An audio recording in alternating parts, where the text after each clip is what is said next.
Little David would see his mom for the last time at her funeral.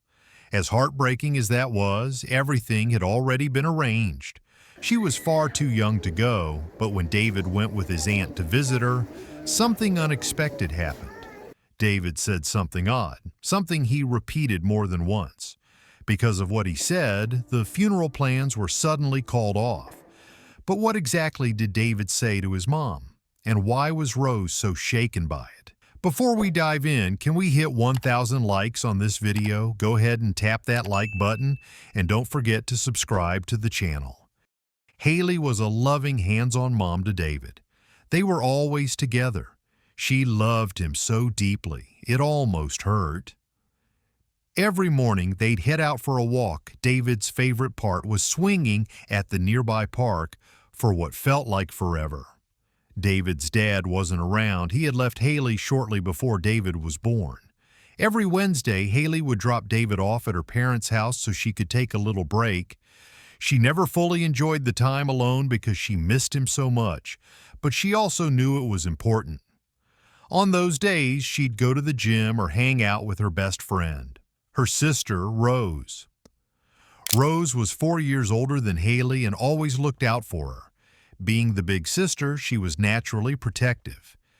Haley noticed how much David loved his aunt and how close they were, so she quietly named Rose his godmother in her will. Rose didn't know about this decision yet, but she would soon.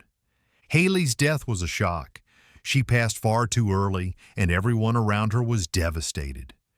David had no idea what was really going on. His Aunt Rose picked him up and took him to his grandparents' house.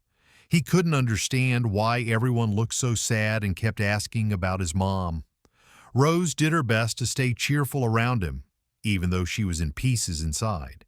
She had just lost her sister and closest friend, but in a way, caring for David gave her something to hold on to. They were going to need each other. Rose originally thought David would stay with their parents, but that changed quickly. She found out that Haley had named her as David's godmother. It left her with so many questions. Why didn't Haley tell her? She loved her nephew deeply, but being a mom at this point in her life wasn't something she'd ever pictured. David would stay with his grandparents until the funeral, giving Rose just enough time to pack up her apartment and move into Haley's home. It was overwhelming. In just a few hours, she had lost her sister, taken on the role of a mom, and was suddenly living in a new house. Everything was happening so fast. The morning after the accident, Rose got a call. It came from an unknown number, but she picked up anyway. A man's voice came through on the other end. At first, she didn't recognize it, but then it hit her. It was Vincent, David's father. He had heard about the accident and was calling to claim custody of David, but that wasn't going to happen. Rose told him she was David's godmother and that Haley had wanted her to take care of him. Vincent didn't agree. The call quickly turned into a heated argument, and before hanging up, Vincent warned her to watch her back. He was coming for her. But Rose wasn't scared. Vincent had never truly been a father to David. As far as she was concerned, this matter was settled. Later that same day, the doorbell rang. Rose opened the door and froze. Vincent was standing there and pushed his way inside. "Where's my son?" he demanded. But David was still at his grandparents' place. Rose couldn't understand why Vincent suddenly cared. He had never shown any interest in David before. So what had changed? They forced Vincent out of the house and warned him not to come back. But Vincent wasn't the type to give up easily. He was going to keep pushing. Rose knew she had to stay alert. She called the funeral home and described what Vincent looked like, just in case. The last thing she needed was for him to show up and cause a scene. The funeral was only 3 days away. After that, David would officially be her responsibility. That thought made her nervous. She hoped her instincts would kick in and she'd just know what to do, but she wasn't sure. So she went to look through Haley's things. Maybe she'd find a diary or some kind of notes. It didn't feel totally right digging through her sister's private stuff, but she thought of it more like research. something to help her raise David the way Haley would have wanted. Eventually, Rose found a small journal and opened it. This was it. As she read, tears came to her eyes. She missed her sister so much. Haley had written about their fun times together and how much she adored her little boy. She also wrote about Vincent, how he never called back, never sent cards, never even remembered David's birthday. If he hadn't cared back then, why was he showing up now? Something didn't add up. Rose started to wonder if Vincent had another reason. Maybe he thought he'd get some kind of financial help or support, but whatever his reason, it didn't matter. As long as Rose was around, she was going to protect David. The next day, Rose went to the police station. It seemed like the smart thing to do, but the officers told her they needed more than just her word right now. All she had were accusations, and that wasn't enough.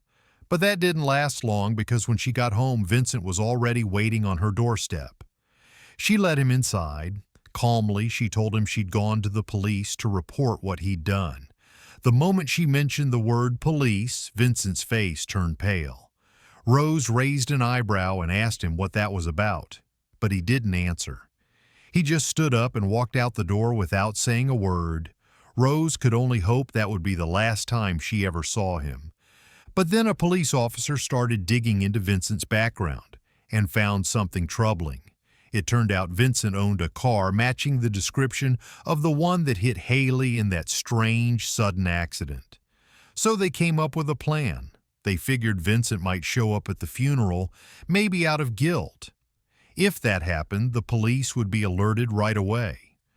Rose shared the plan with the undertaker and her parents so that everyone would be aware. The funeral was the next day, and Rose felt sick just thinking about it. Everything was happening at once, and she just wanted it all to be over. Tomorrow, she thought, would be the day this nightmare finally came to a close. On the morning of the funeral, Rose felt a deep ache in her stomach. She wanted the day to pass quickly, but she also knew she needed to be there, really be there, to say goodbye. She met her grandparents at the crematorium and gently picked David up in her arms. The ceremony would begin with a few words about Haley afterward. There would be time for everyone to say their personal goodbyes. People lined up to approach the coffin. It was open, and Haley looked peaceful lying there. Then Rose spotted two police officers entering the room. She wondered if the undertaker had called them. Maybe he'd spotted Vincent nearby, but she pushed the thought aside and focused on the moment. This was about Haley and about David getting some kind of closure. Rose and David were the last to approach the casket. As they stood there, David looked down with a worried expression. "Mom asleep?" he asked softly. "Yes," Rose replied, unsure of what else to say. That's when she noticed something strange. David's expression shifted, like he was trying to figure something out. He mumbled something she couldn't make out and grew upset when she didn't react. He started squirming in her arms, so Rose gently stepped back and set him down on the floor. David began to cry. He tried to pull himself up onto the edge of the coffin to get a better look at his mom, so Rose gently lifted him back into her arms. She glanced around, hoping someone might be nearby to help, but the room had already emptied. She held David close, trying to calm him, and quietly asked him what he was trying to say. This time, she understood him. It made her pause. She quickly let the undertaker know what David had noticed. Rose knew she couldn't let the funeral go on without checking into it first.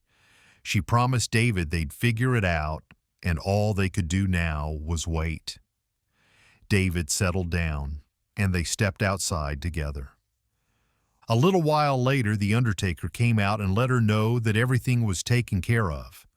Rose walked back inside, holding David tightly. She looked at her sister and felt a sense of peace.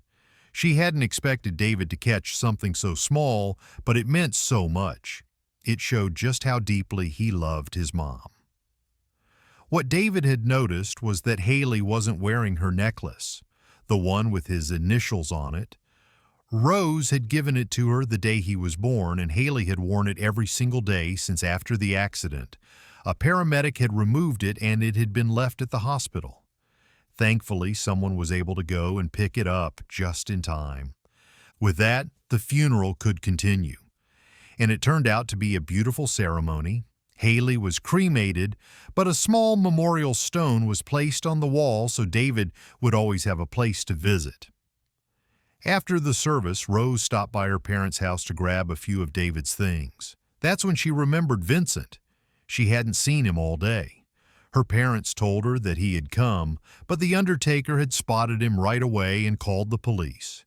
He was quietly escorted out without causing any disruption, and the ceremony was able to go on in peace. Rose was relieved. It finally felt like they could begin to move forward with a little bit of closure and a lot of love. If this story touched your heart, don't forget to like the video, share it with someone who needs it, and subscribe to the channel for more stories like this. Thanks for watching.